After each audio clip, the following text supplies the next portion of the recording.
Oh, let's focus. Okay. Talk about wombs and blood and ancestral healing. Yeah. Mm. What should we start with? I feel like you're a good question asker with open-ended questions and the teacher in you. Um, I mean the thing is like why did we feel drawn to doing this? Why the heck? Why the heck did we feel drawn to putting this workshop together, this specific topic for women? Why? Hmm.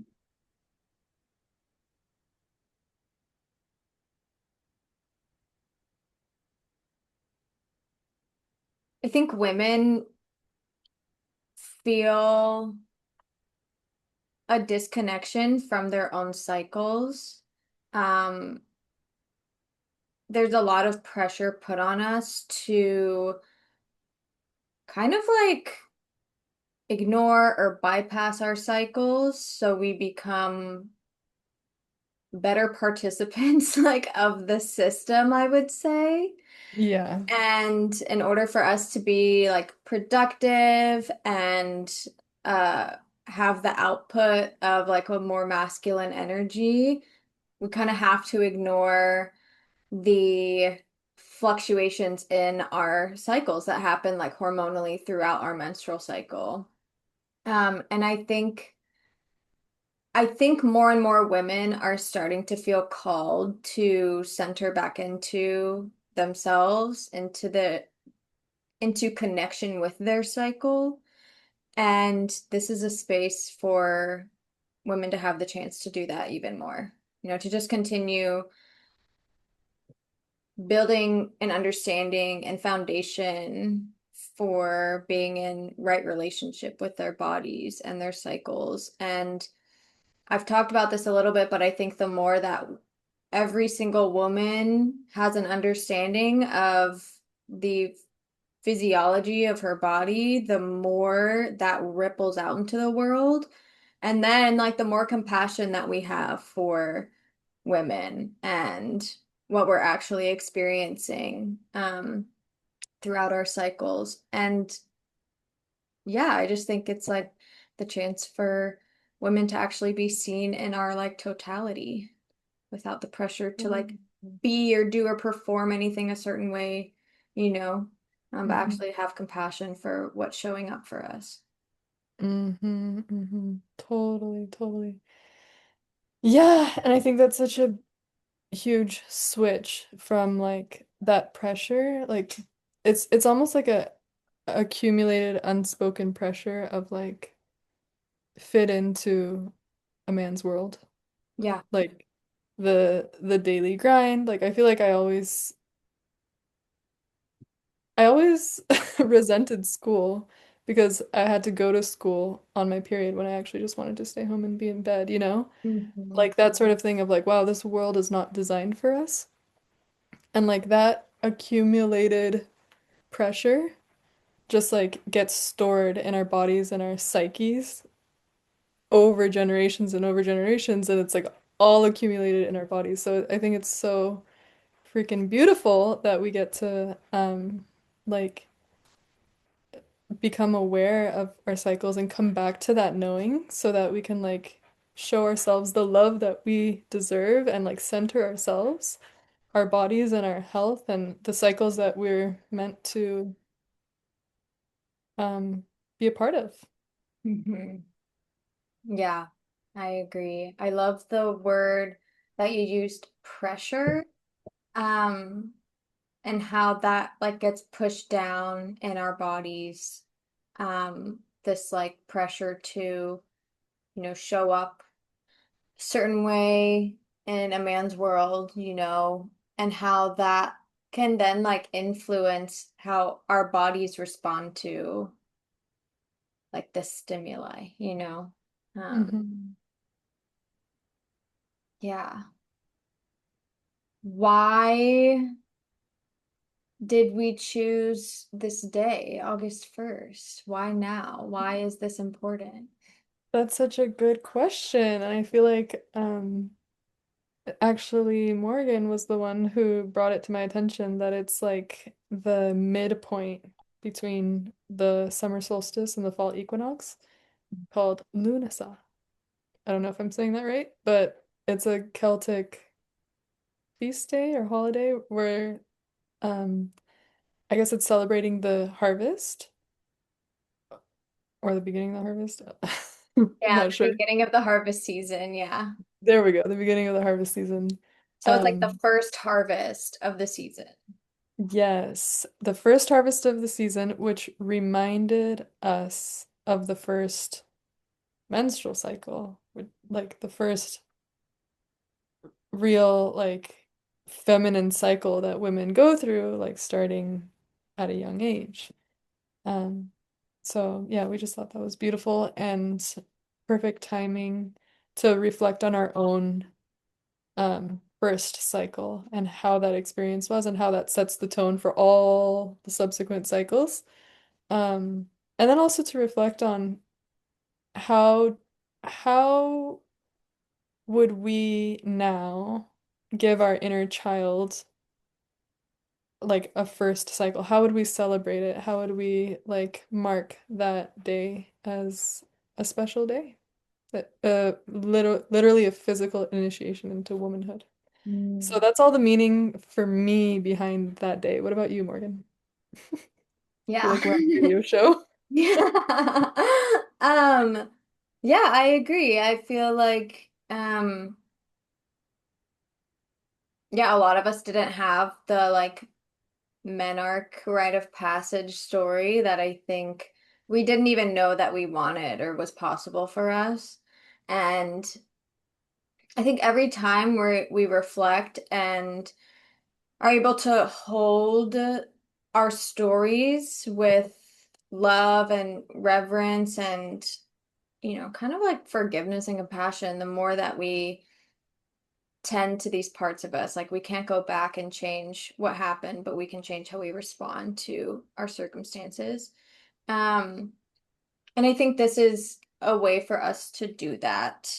Um, and yeah, I love the parallel between like the first harvest season and then like the first harvest of the season and our rite of passage into womanhood.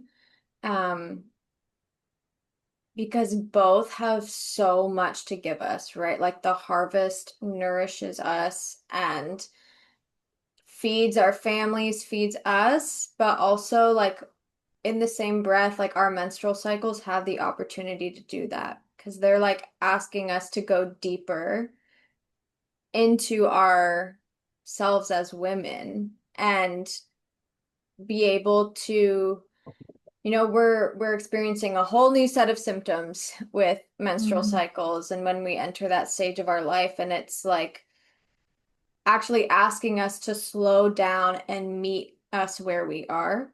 hmm um I could get into so many analogies with this, but I'm gonna save my breath for now. But yeah, and so I just think like as a way for us to, I don't know if this is answering your question or the question, but as a way for us to like connect with our bodies, we're also connecting with the cycles and seasons of Earth and um it's a way for us to yeah, slow down and actually meet what's real and here for us, like Earth is constantly providing and abundant, and in the same way, like so are we, for Mhm, ourselves. And so being able to kind of hold the two side by side together, I think creates like a deeper relationship with all of it. mhm. Totally, totally. Yeah, like coming back into like honoring our own hormonal cycles, then we can also like tap into where we are in the earth cycles and like what it would look like to honor the earth cycles and to be more like active participants in that, which I feel like a lot of us And I would say for myself, I'm very disconnected, like with the earth cycles as well. So, um, yeah, so it is like a way of reconnecting and healing. Um, I'm curious, do you want to share your menarche story? Yeah. What happened?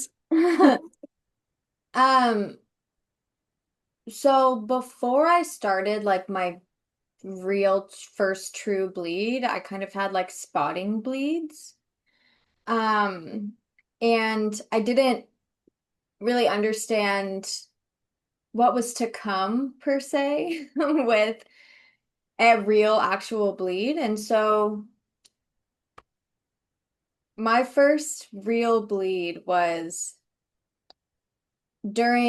so I grew up in a Christian school. Um, we would go to camps like at the beginning of the year, when we were in middle school.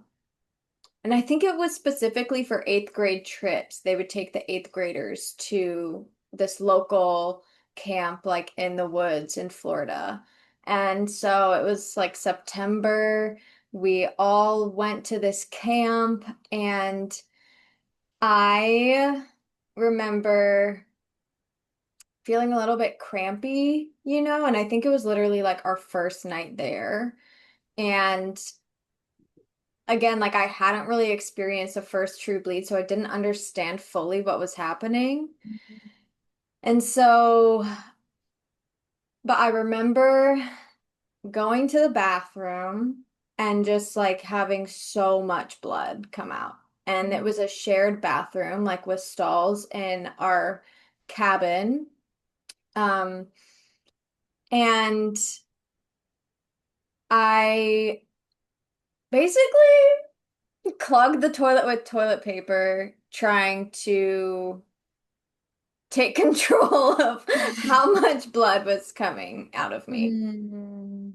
And I was so embarrassed and didn't know, to like talk to anybody about it. My mom wasn't there, and so I was just kind of like, okay. And I walked out of the stall and just kind of like put my head down and sat with the rest of the girls. The other girls knew that I had just started my period, Mm. but How are did they like, know? because You I told told them, yeah, I told Okay. them. Because like a lot of us were starting to go through that, so people were kind of like just talking about it, which was cool. Um, but then one of the teachers saw that the toilet was clogged and it had like fucking blood all over it. And I tried to clean up like as best I could, but it's honestly like I'm still obviously feeling these like sense of embarrassment around it. But she comes out and she's like, which one of you girls did this? Like, this is disgusting. Your mom should have taught you better than this. Like, what are you doing, Mm. And I literally remember just sitting there, kind of like sinking down. No one ratted me out, but everybody was looking at me. And um, yeah, so embarrassing and just like mortifying. And I think one of the other teachers, I don't know if I told her, but it was definitely a safer teacher. She Mm. came up to me and like asked me if I needed anything like Advil or pads or anything. And like she kind of showed up more for me. But yeah, I think it was like 2 years ago was the first time that I was asked to reflect on this story and like Mm. uh make that connection between how it was responded to and how I now respond to my cycle. And I just remember being so sad for like 13-year-old me for experiencing like my first real true bleed in that way. Mhm. And I was probably like 2 or 3 hours away from home. And I Mm. don't know what the circumstances were as far as like if my parents could come pick me up or if I even asked, like if I even wanted to be picked up. But Mhm. I'm, yeah, it was a pretty crazy time. Yeah. Yeah. Yeah. I mean, I can totally feel like the crushing like embarrassment that like did you say 14-year-old? Like 13, yeah. 13-year-old you like would have felt.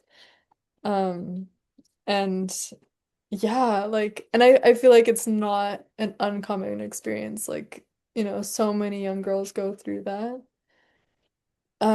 How would you like if you could create your perfect scenario of how your first bleed went, like how do you imagine that for yourself? Um, Not at sleepaway camp. Um, Honestly, and this might be like a bit pipe dreamy, but like fucking somewhere in the woods with my mom and like probably or like at the beach or like something that like would just be more nourishing and have it be more like celebrated or just more Mm, like nurtured and cared for rather than feeling like, because I was away at camp, it was like part of me felt like I just had to like, all right, conceal everything that was happening and then move on, mm, like, all mhm, right, tidy up and pull on my big girl pants and just keep going, mhm, rather than mhm. actually like have it be acknowledged and um like celebrated, I guess. Totally, totally, totally. Yeah.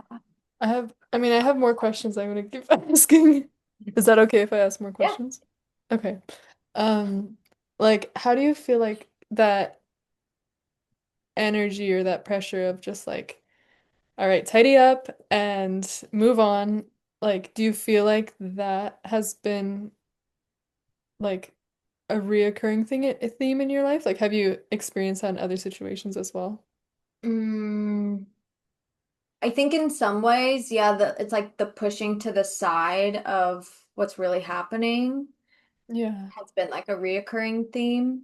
Um, and like specifically around my bleeds, they felt more like just something I had to deal with, rather than like a portal that you would go through. Mm, And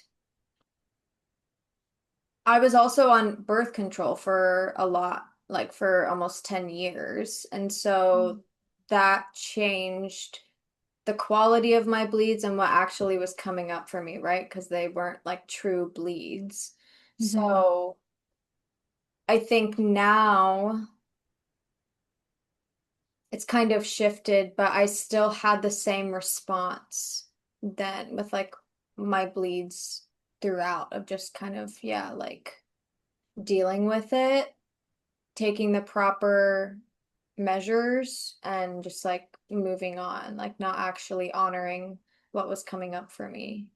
Mm-hmm. Do you feel like some do you have different ways now of how you deal with that energy? Like, do you, um, like, has that shifted for you? Do you take your time or like do somatic practices or something like Yeah, to honor where you're at and to not just like push things aside? yeah, definitely. And I have more tools like in my tool belt now, like you were saying, the somatic Mm. practices, but even just Yeah. like self-care tools with like getting regular massage, regular acupuncture, Mhm. um, and slowing down more, especially like in luteal. Um, but sometimes that like ovulation asks me to slow down more. Um, and then obviously like menstrual. I think a lot of it is just like taking it kind of day by day, taking it slow and honoring like your body's rhythms. And like now I'm at this point where it's kind of funny. I think my body waits for the days that I have a slower day or like nothing on my agenda to start bleeding. Mm. So, um, that yeah, it's kind of that sometimes like I intentionally slow down when I start bleeding, and sometimes my body just waits for a slower day to start the bleed. Mm, yeah. Um, I'm like, why did I lose my train of thought? Um, yeah. Well, no, I feel like it's amazing that your body has that intelligence of like, oh, now's a slower time, now's a safe moment to like release and let go. Hmm.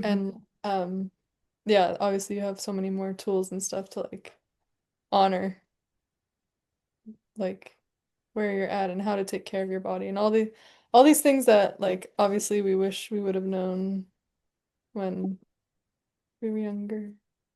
Yeah. What was your first menarche story like? Um,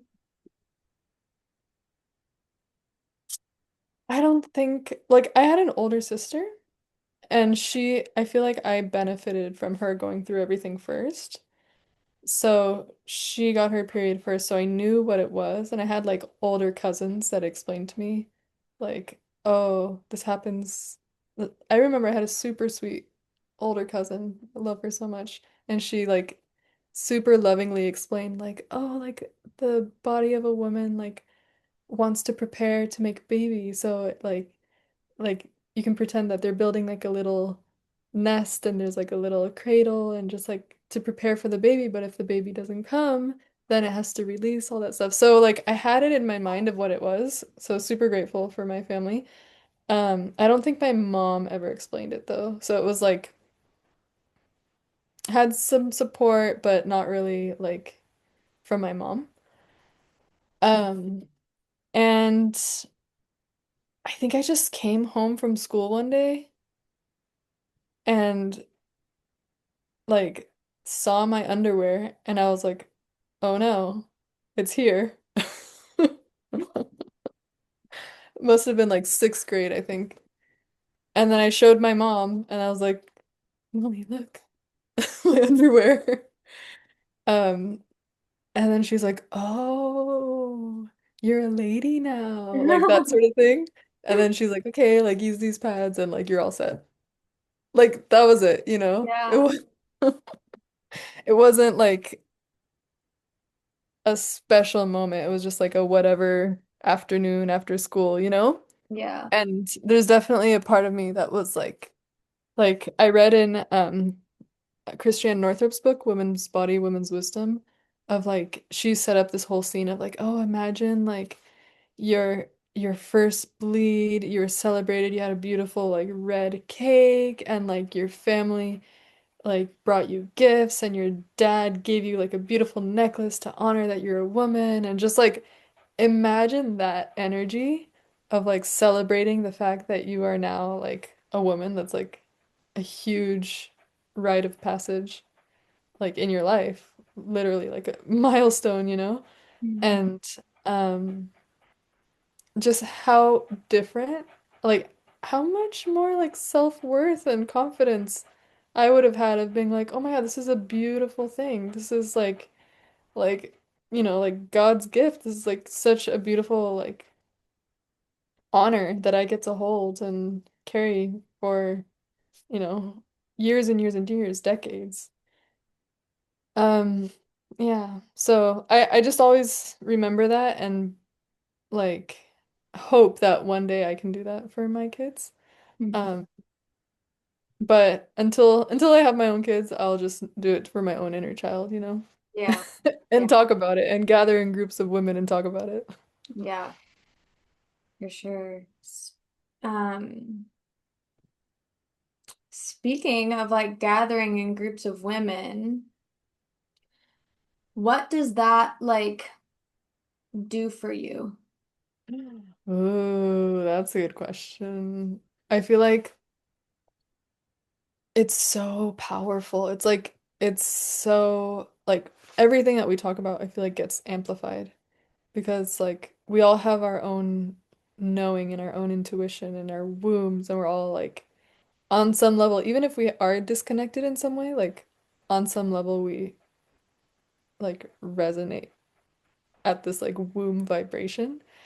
And when we come together and we talk about like our cycles and the cycles of the earth, the seasons, like all of these like witchy things, it just like amplifies the like divine feminine healing energy so much. And like I feel my heart gets nourished and I just feel so inspired and I'm like, yes, this is what I want to do with my life is just like gather around, talk about wombs, talk about periods, talk about healing, um, and just I don't know, I feel like supercharged. What about you? Yeah, I agree. Like I love that word supercharged with it because it does feel like that. It feels like a sense of like freedom and ease. Being able to come together in that way and yeah, like amplify off of each other and with each other and amplify each other in general. I feel like it's supportive and nourishing. And every time I gather with a group of women, I just feel like more alive after, even if the gathering is maybe like a grief ritual or something, it's like being able to witness each other in our stories and our honesty and like our vulnerability is so powerful and just like connecting, and it feels like we're all holding each other in like the collective womb, you know? Um, Mhm. yeah. Mhm. Yeah, I totally feel that too. And and I feel like just like historically and ancestrally, like women would have been gathering in groups like all the time. It would have been just For like, childbirth mostly. And then like the days and weeks and months after. You know, yes, like it was literally a social gathering, childbirth. yes, I know. Do you want to Yeah. share the story about gossip? Yeah. So the word gossip comes from the word godsib, which is a shorthand of God sibling. And that's a word used to describe women who witnessed the birth of a child. So, like I said, birth was a social gathering, and women would gather in groups to witness the birth of this child. And they were called godsibs. And so that word over the course of centuries evolved into gossip to basically uh what's the word I'm looking for? Um, to like describe a group of women gathering and talking and chatting, and then it became like a negative connotation around it. Just like another Yes. way to kind of disempower women, but Yeah, it's like the distortion of the like powerful charge of the feminine energy. Because it's so powerful Mhm. that it's threatening. So it got distorted, and sadly, somewhere down the line, we all believed those stories, and we're all subject to those stories. But the more that we do this work, and the more that we gather in groups of women, and the more that we honor ourselves and our cycles, um, yeah, the more that we just don't believe that stuff anymore, you know? Mm. See it for the lies that it is. Yeah, yeah. Yeah, I mean, like, imagine the power of like a group of women coming together for your first bleed and like that power. And then again with childbirth, and then again with menopause. Like, these are all rites of passage that deserve a ceremony or a ritual or some sort of deeper acknowledgement than just like, here's a pad and best of luck. Welcome to womanhood. Yeah.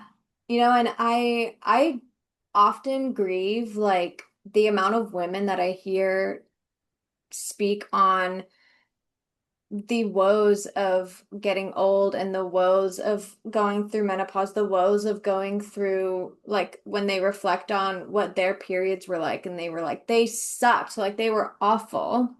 And I think Mm-hmm. it is important to acknowledge like the pain that comes from them, Mm-hmm. but holding such like negative connotations around something that is like a privilege to experience and um is a reflection of like our body's processes, I think just like can it just brings me a lot of grief to hear women speak about their bodies in that way, you know, Definitely, not show definitely. the level of like gratitude and respect that I think they deserve. For sure, for sure. Yeah, it definitely hurts whenever I hear someone. Yeah, like especially if it's like older women who are like, oh, like, that's what we get for being women, or, something that's like, ouch. Like, Like that's what we get, like like, like we're just like inherently punished with our bodies. And that's like the narrative that we've literally lived in, like society still kind of swims in. So, yeah, I just feel like it's super powerful to acknowledge it and then also like consciously change the narrative, you Mhm. know? Yeah, yeah, agreed. Yeah. So, yeah, do you want to talk about different ways that we can honor ourselves and our cycle and what we're gonna do in the workshop, somatic stuff? Yeah. Um, One of my favorite ways to honor the self and the cycle where we are in our cycle is literally massaging my belly. Yeah. Um, because the hand to body, putting our hands on our bodies is very healing and restorative. And being able to connect, like our organs all sit right in our belly, including our reproductive organs. And when we put hands on our belly, it's like we're actually slowing down enough to meet them where they are and to give thanks for them. Mm, So another thing about Lunasa and why we chose this day is it's not just the first day of the harvest season, but it's also a time to show gratitude for the crops that were grown, to show gratitude for the harvest. And so this is also a time to show gratitude for our bodies. And some of the somatic practices might look like dropping into the body and slowing down enough to actually ask, like, what do you want from me? How can I serve you? Because our bodies serve us each and every day, and we don't take the time to really acknowledge how hard they work for us. And so being able to ask them, how can we work for you? How can we serve you today? It's like this reciprocity that hmm I think a lot of us desire more than we think we do. Totally, totally. Yeah, and a lot of times if we're like in our thinking minds, we're not hearing what our body wants from us. So it's like super important to like come down into our bodies and like let go of this a little bit. At least like what you've taught me of the belly massage and like putting my hands on the belly. It definitely like I forget sometimes because I'm so in my head, but like when I do it, it's so soothing and it's so like reassuring to have that like hand belly touch. So it's super beautiful and like a super easy, accessible way to like um do our own healing at home. Like Yeah. yeah. Yeah. Um, do you want to talk about what you'll be discussing with us? Like how this is kind of the of love and blood is also connected on an ancestral level. Um, yeah, what kind? Yeah. Yeah, I feel like from what I what I've seen and what I've learned and experienced for myself is that like all of these stories is like they're all passed down, and I feel like I've done a lot of like journaling of what kind of stories did I inherit from my mom and my grandmother. And it's not obviously this, I always say this every time, it's not blaming them. It's more identifying like what wasn't functioning for me and for them. Um, that they unconsciously carried and that passed on to me. And recognizing those stories and then being able to release them and let them go, but also recognizing that those stories, like, they're not just in our psyche, they like are imprinted in our bodies as well. So yeah, that's why I feel like it was important to collaborate with you so that we could really like um identify the stories on like a physical level and then like learn the tools to release them. Hmm. Um, yeah. I know for myself, like my tendency was always to like keep things in and like suppress, not share my feelings, just like as long as I'm not bothering anybody, like I'm good, keep everything to myself, don't really like rock the boat. Um, and all of that I inherited, because of my upbringing, my family dynamic, I was always kind of like the peacekeeper and the one to like keep things to myself, don't rock the boat, And I just stored that all in my belly. So I have so much like tension in my belly, and I feel it when I do the belly massage that you taught me. Like it's so tense and it hurts. Like, and if I like will like touch certain places, like it hurts. And I've been feeling that release more and more that I do the belly massage, and I feel like I'm just now gaining an awareness and an acceptance of it, of like, okay, this is what I have going on, and it's time to really like work with it. So, yeah, like I feel like I believe that the the physical body, like if we have any ailments in the physical body, they actually have like a spiritual root. Hmm. And that spiritual root comes from our ancestors and it can come from past lives and it comes from all sorts of things, past karma that we inherit. Hmm. Um, so I think it's important to work on both levels of like the ancestral level, the spiritual level, also the physical level, obviously. Yeah. Yeah, I mean, that's such a good point that you bring up because in a lot of modalities, like even I have a background in Reiki, and there's that idea that all illness, all ailments that manifest physically began. Okay. The second my do not disturb went off, I got a notification. You got 100 messages. Yeah. All right, turning it back on.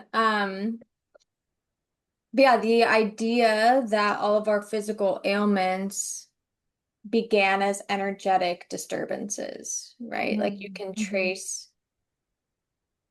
energetic disruptions to like a physical manifestation of something. Yeah, I think that's such a good point that you bring up, like the spiritual component and also like the ancestral component, right? Like not just genetics, but like you said, the stories that we inherited from our ancestors, from our families. Yeah. Yeah, because I feel like those are the ones that have the energetic Hmm. weight, or like it's almost like the karma, like the what word am I looking for? It's like the accumulated. I feel like there's a word. Um, it's funny because my Buddhist background is like what's the word? It's like samskara, which is like Oh yeah. yeah, it's like the accumulated suffering. Hmm. And like energetically that it's like the beliefs that we have that is what weighs us down. Yeah. So anything that we can do to step out of that is amazing and beautiful. Agreed. Agreed. Yeah. How are you feeling? I'm good. I'm like, is there anything else that you want to talk about? Um, I don't know. I feel like we should kind of leave the rest of it for the workshop. Yes, sounds good. I agree. But Uh, this is super fun. We should probably record a podcast. I know, we probably should. I think that's a great idea, actually. Um,